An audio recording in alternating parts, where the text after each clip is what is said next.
This is not a... Hey, sister, cousin, friend.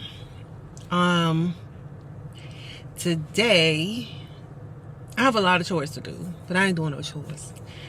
I have been feeling a whole lot of feelings. As you guys may or may not know, I'm a federal employee. I have been a federal employee since May of 2004. I've worked for, always under DHS, but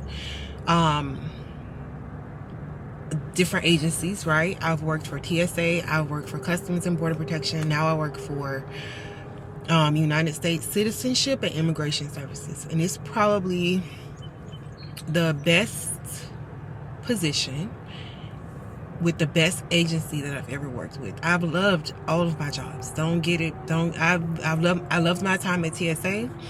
I loved my time at CBP. And I really enjoy the work that I do with USCIS, Immigration Services. I am an Immigration Services officer. As a black woman, as a black person, as a woman, I'm a part of 3 different marginalized groups. And if you can't understand that, you need to do your own research on it.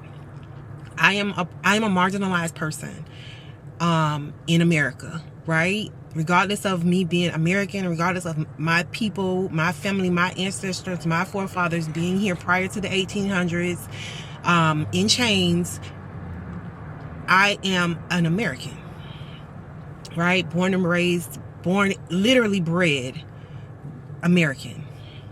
And I don't say that as a knock to anybody else, because I feel like citizenship, American citizenship, should be available for those who seek it legally and in the right manner. I'm all for it.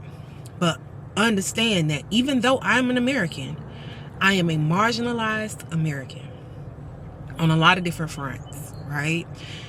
What I do with USCIS is I empower marginalized people by adjudicating, without saying too much, I empower, what I do helps to empower other marginalized people. I take pride in that, because freedom is so important to me on so many levels. Spiritually, as an American, my forefathers fought for civil rights for us, right? Initially, it was for us because we were the only people in America that needed freedom. But everybody,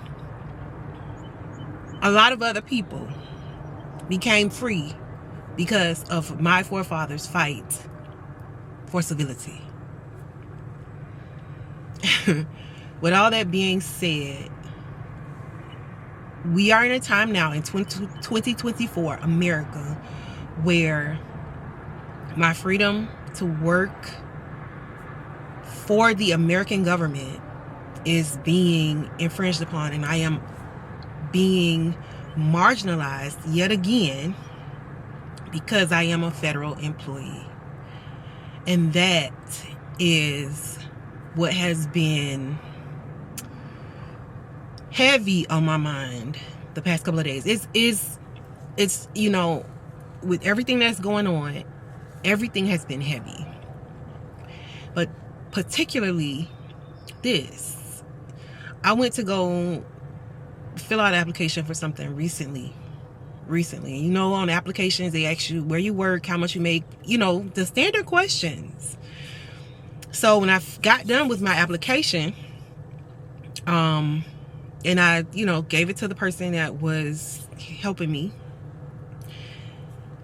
they went over my application and said, literally stopped on my employment and said, questioned in a very pointed and derogatory manner, you're a federal employee? Yeah. Yeah, I am. Without knowing what I do, without an understanding of what I do, just knowing that I'm employed by the federal government of America. We federal employees are so much more than wasted funds. One great point is I pay taxes as well. And the agency I work for is not paid for. We're not paid by federal funds. I work for a fee-funded agency. There are plenty of agencies within the federal government that are fee-funded. So, without knowing anything about what I do, who I am, where I come from, who my forefathers are, this person looked at me, looked down their nose at me, and saw it plain on paper that I work for a federal agency, and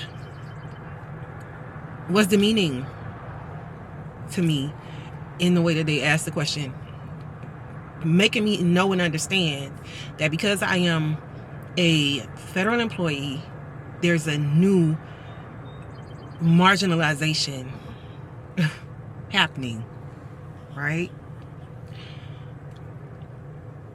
That disturbed me, and it disturbs me on levels I don't think anyone can understand.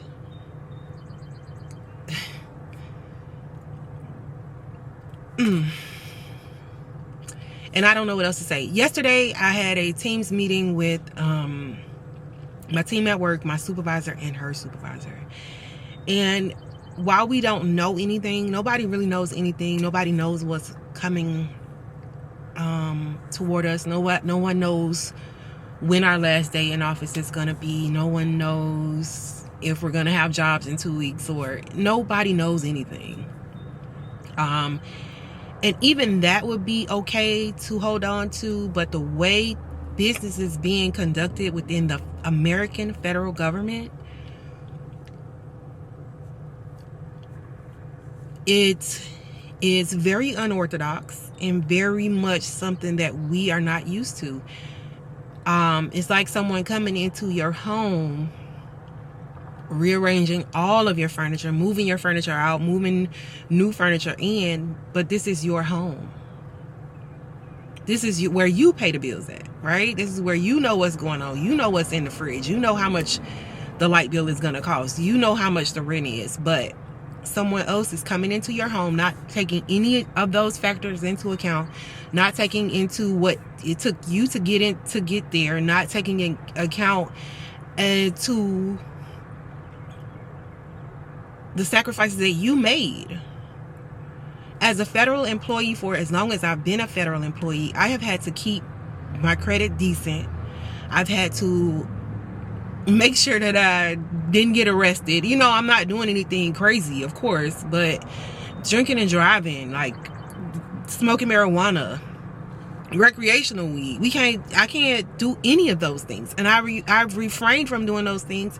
I've kept my criminal record clean. I've kept my credit as clean as possible, you know, within reason. And I've kept myself out of trouble. I've made sacrifices in my life to come to work and make sure I do my job and make sure it's done efficiently. I've made sacrifices. I didn't go to parties. I didn't take certain vacations. There are things I did for my career. They always say this, pull yourself up by your bootstraps. As a Black American woman, we were not issued boots. Black people in America, and I'm not talking about Black people in the diaspora in America. I'm not talking about immigrants, and this is not a shot towards them either. I'm talking about Black people who have been here, whose ancestors were in chains. I know that my ancestors got off of a boat, but it wasn't because of immigration. My ancestors were not brought here as immigrants. Did not come here as immigrants. My ancestors were imports.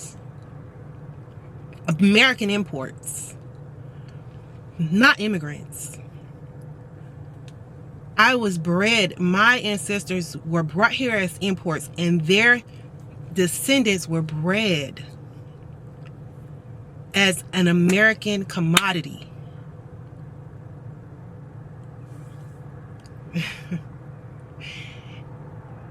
And when we fought for our freedom to not be seen as a commodity.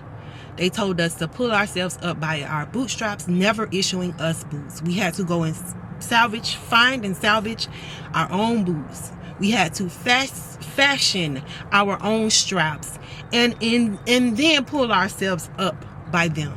And we all have, Black American people have our own stories of how we've had to do that. And now I have the Wizard of Oz, the man behind the curtain, coming to snip the sole out of my boots.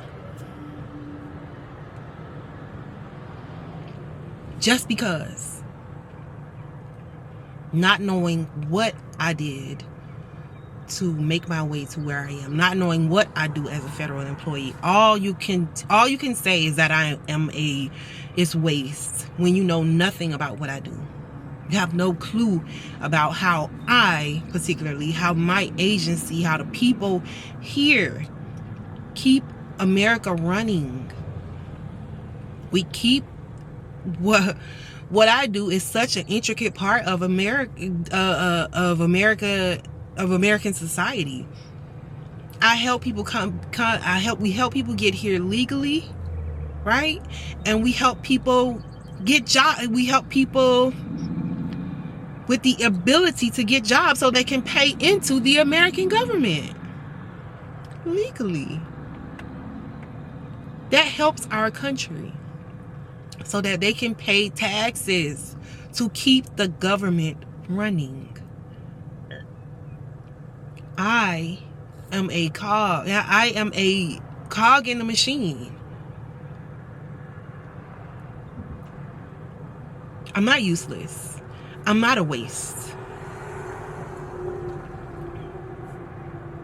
I am very much an American that pays American taxes, that has paid American dues, that has found her American boots, fashioned her American bootstraps, and pulled her a Black American ass up from wherever people thought I should be.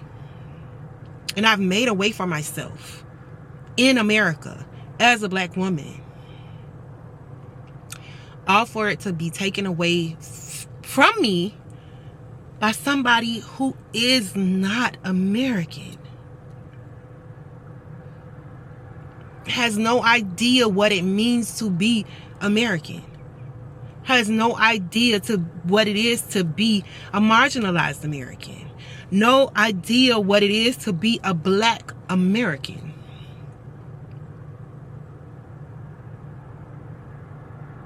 No idea what it means to be a Black American woman in America, but feels as though it is their responsibility to take from Americans.